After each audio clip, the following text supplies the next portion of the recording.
Assalamualaikum warahmatullahi wabarakatuh. Shalom, salam sejahtera, Om Swastiastu, Namo Buddhaya, Salam Kebajikan, Rahayu Rahayu. Perkenalkan, kami dari kelompok 1 ingin memaparkan hasil dari diskusi kami yang bertema integrasi nasional. Jadi teman-teman, integrasi nasional adalah usaha dan proses mempersatukan perbedaan-perbedaan yang ada pada suatu negara sehingga terciptanya keserasian dan kelarasan secara nasional. Jadi fungsi dari integrasi nasional itu dapat mempersatukan perbedaan-perbedaan yang ada di Indonesia sehingga tidak ada konflik perpecahan yang terjadi dikarenakan perbedaan. Seperti yang kita ketahui, negara Indonesia sangatlah memiliki banyak perbedaan suku, ras, agama, dan lain sebagainya. Integrasi nasional ada beberapa jenis, yaitu yang pertama, integrasi wilayah menunjuk pada masalah pembentukan wewenang kekuasaan nasional pusat di atas unit-unit sosial yang lebih kecil yang beranggotakan kelompok-kelompok sosial budaya masyarakat tertentu. Dengan ini, negara mempunyai kemampuan kekuasaan atau mengontrol wilayahnya. Penguasaan dan kontrol terhadap wilayah melalui peraturan yang ditaati oleh segenap warga negara yang bermukim di wilayah tersebut. Yang kedua, integrasi elit massa menunjuk pada masalah penghubungan antara pemerintah dengan yang diperintah, mendekatkan perbedaan-perbedaan mengenai aspirasi dan nilai pada kelompok elit dan massa.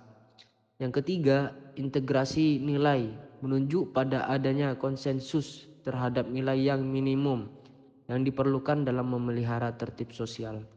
Terus yang terakhir, integrasi tingkah laku atau perilaku integratif menunjuk pada penciptaan tingkah laku yang terintegrasi dan yang diterima demi mencapai tujuan bersama.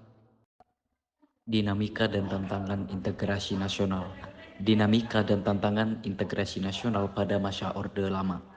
Pada masa Orde Lama di Indonesia, dinamika dan tantangan integrasi nasional menuju pada berbagai masalah dan proses yang dihadapi untuk menyatukan berbagai daerah dan kelompok sosial dalam suatu kesatuan negara. Secara keseluruhan, masa ini ditandai oleh upaya intensif untuk menciptakan stabilitas dan kesatuan nasional di tengah keberagaman dan berbagai tantangan internal. Dinamika dan tantangan integrasi nasional pada masa Orde Baru. Pada masa Orde Baru, dinamika dan tantangan integrasi nasional mengacu pada berbagai upaya dan kesulitan yang dihadapi pemerintah untuk menjaga kesatuan rehabilitas Indonesia. Secara keseluruhan, masa Orde Baru ditandai dengan usaha karena untuk menciptakan kesatuan dan stabilitas nasional melalui pendekatan yang terputus dan otoritas di suatu sisi berhasil menjaga stabilitas tetapi di sisi lain menimbulkan ketegangan dan konflik di berbagai daerah. Dinamika dan tantangan integrasi nasional pada masa reformasi. Pada masa reformasi, dinamika dan tantangan integrasi nasional merujuk pada usaha dan kesulitan yang dihadapi dan memperkuat kesatuan Indonesia secara runtuhnya Orde Baru.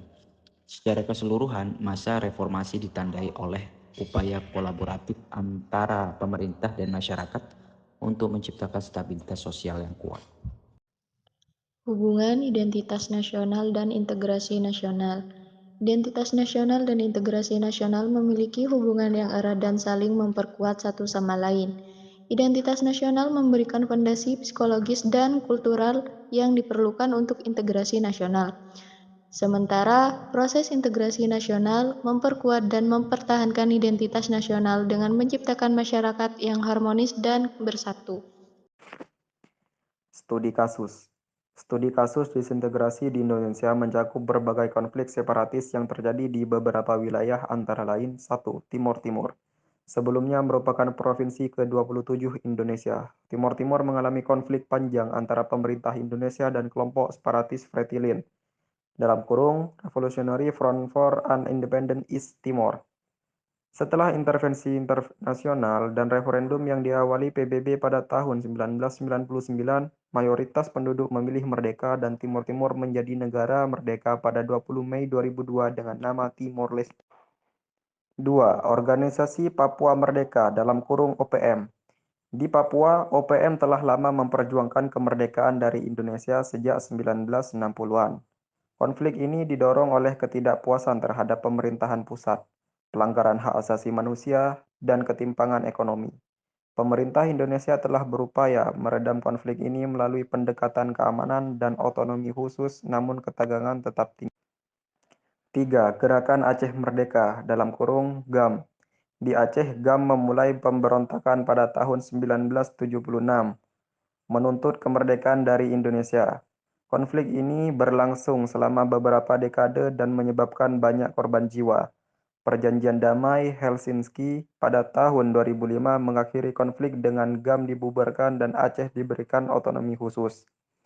Ketiga kasus ini menunjukkan tantangan yang dihadapi Indonesia dalam menjaga kesatuan wilayahnya, yang seringkali dipengaruhi oleh faktor-faktor sejarah politik, ekonomi, dan budaya. Kesimpulannya adalah integrasi berasal dari bahasa Inggris integration, yang berarti kesempurnaan atau keseluruhan. Integrasi nasional adalah usaha dan proses mempersatukan perbedaan-perbedaan yang ada pada suatu negara sehingga terciptanya keserasian dan keselarasan secara nasional. Seperti yang kita ketahui, Indonesia merupakan bangsa yang sangat besar baik dari kebudayaan ataupun wilayahnya. Di suatu sisi, hal ini membawa dampak positif bagi bangsa, karena kita bisa memanfaatkan kekayaan alam Indonesia secara bijak atau mengelola budaya-budaya yang melimpah untuk kesejahteraan rakyat. Namun, selain menimbulkan sebuah keuntungan, hal ini juga akhirnya menimbulkan masalah yang baru.